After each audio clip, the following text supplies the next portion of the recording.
nilai pribadi yang digunakan memutuskan apa yang benar atau apa yang paling tepat dalam suatu situasi tertentu, memutuskan apa yang konsisten dengan sistem nilai yang ada dalam organisasi dan diri pribadi.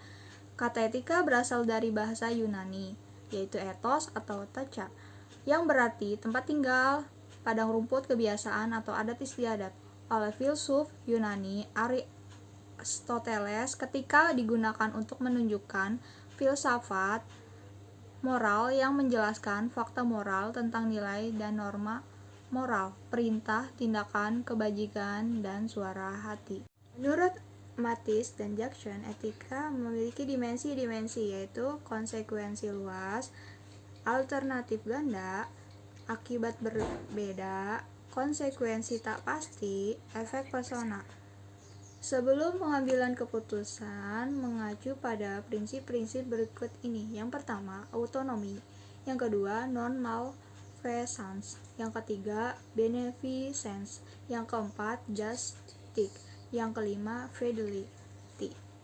Pengambilan keputusan yang etis. Ada beberapa ciri-ciri dalam pengambilan keputusan yang etis, yaitu pertimbangan tentang apa yang benar dan apa yang salah, sering menyangkut pilihan yang sukar, tidak mungkin dielakkan, dipengaruhi oleh norma, situasi iman, tabiat, dan lingkungan sosial. Selanjutnya, kriteria pengambilan keputusan yang etis. Yang pertama, pendekatan bermanfaat. Pendekatan bermanfaat ini konsep etika bahwa perilaku moral menghasilkan kebaikan terbesar bagi jumlah terbesar. Yang kedua, pendekatan individualisme. Pendekatan individualisme ini konsep etika bahwa suatu tindakan dianggap pantas ketika tindakan tersebut mengusung kepentingan terbaik jangka panjang seorang individu. Yang ketiga, konsep etika. Di sini ada 6. Yang pertama, hak persetujuan bebas. Maksudnya, individu akan diperlakukan hanya jika individu tersebut secara sadar dan tidak terpaksa setuju diperlakukan tersebut. Yang kedua, hak atas privasi. Maksudnya, individu dapat memilih untuk melakukan apa yang ia inginkan di luar pekerjaan. Yang ketiga, hak atas kebebasan hati nurani. Maksudnya, individu dapat menahan diri dari memberikan perintah yang melanggar moral dan norma agamanya. Yang keempat, hak untuk bebas berpendapat. Individu dapat secara benar mengkritik etika atau legalitas tindakan yang dilakukan orang lain. Yang kelima, ada hak atas proses hak. Maksudnya, individu berhak untuk berbicara tanpa berat sebelah dan berhak atas perlakuan yang adil. Terakhir, hak atas hidup keamanan. Individu berhak untuk hidup tanpa bahaya dan ancaman terhadap kesehatan dan keamanannya. Selanjutnya ada pilihan etis seorang manajer. Di sini ada 3, yaitu suatu faktor dapat mempengaruhi kemampuan seorang manajer untuk membuat keputusan yang etika.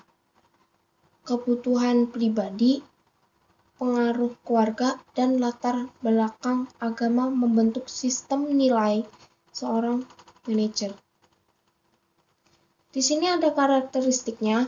Nah, karakteristiknya itu kepribadiannya sendiri, seperti tindakannya yang ego, kepercayaan diri, dan rasa kemandirian yang kuat, dapat memungkinkan seorang manajer untuk membuat keputusan yang beretika meskipun harus mempertahankan banyak hal pribadi.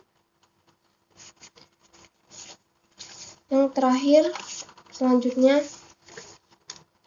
ada teori pengambilan keputusan dalam hadapi etik dan moral.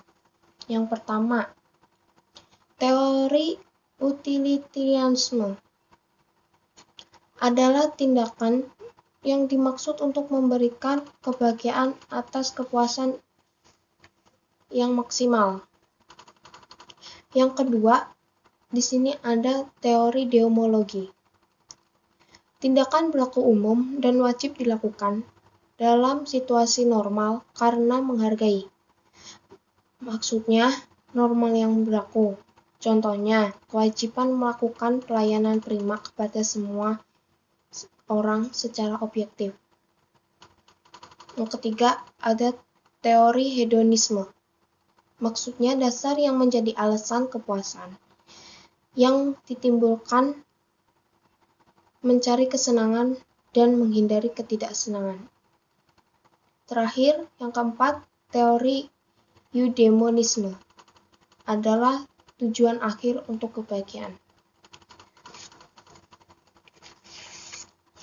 Selanjutnya, kesimpulannya ini adalah etika itu sistem nilai pribadi yang digunakan untuk memerlukan apa yang benar atau apa yang paling tepat dalam suatu situasi tertentu, memutuskan apa yang konsisten dengan sistem nilai yang ada dalam organisasi dan diri pribadi.